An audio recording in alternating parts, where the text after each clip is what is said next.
NTAचे DG असणाऱ्या IAS बोधकुमारसिंह बक्षीस का?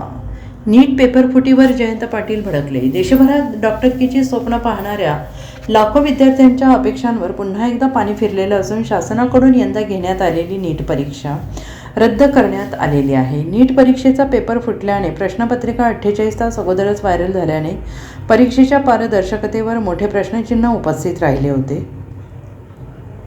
त्यानंतर NTA परीक्षाच रद्द करण्यात आलेली असून आता नव्यानं ही परीक्षा घेतली जाणार आहे. त्याच पार्श्वभूमीवर देशभरातून संतप्त प्रतिक्रिया येत आहे. त्या विशेष म्हणजे यापूर्वी देखील 2024मध्ये नीटचा पेपर फुटला होता. मात्र या परीक्षेची जबाबदारी असलेल्या NTA प्रमुखांना अशा चुकांसाठी बक्षीस दिलं जात असल्याचा आरोप राष्ट्रवादी शरदचंद्र पवार पक्षाचे नेते जयंत पाटील यांनी केला आहे.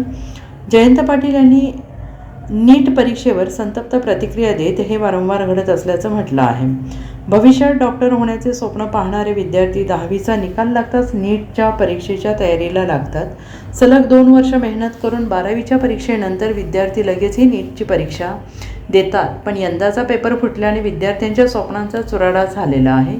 यंदाच्या वर्षी म्हणजे 3 मे 2026 रोजी घेण्यात आलेली नीट परीक्षा रद्द करण्यात आलेली आहे. आता ही परीक्षा नव्यानं घेण्यात येणार आहे. त्यामुळे विद्यार्थ्यांना पुन्हा या परीक्षेची तयारी करावी लागणार आहे. यात विद्यार्थ्यांना मानसिक त्रास तर आहेच, पण त्यासोबतच पालकांनाही त्रास सहन करावा लागणार आहे. फक्त प्रश्न पेपर फुटीचा नाही तर शिक्षण व्यवस्थेतील भ्रष्टाचार आणि निष्काळजीपणाचा आहे, असं म्हणत शिक्षण व्यवस्था आणि नॅशनल टेस्टिंग एजन्सीच्या कामकाजावर प्रश्न उपस्थित केले आहेत.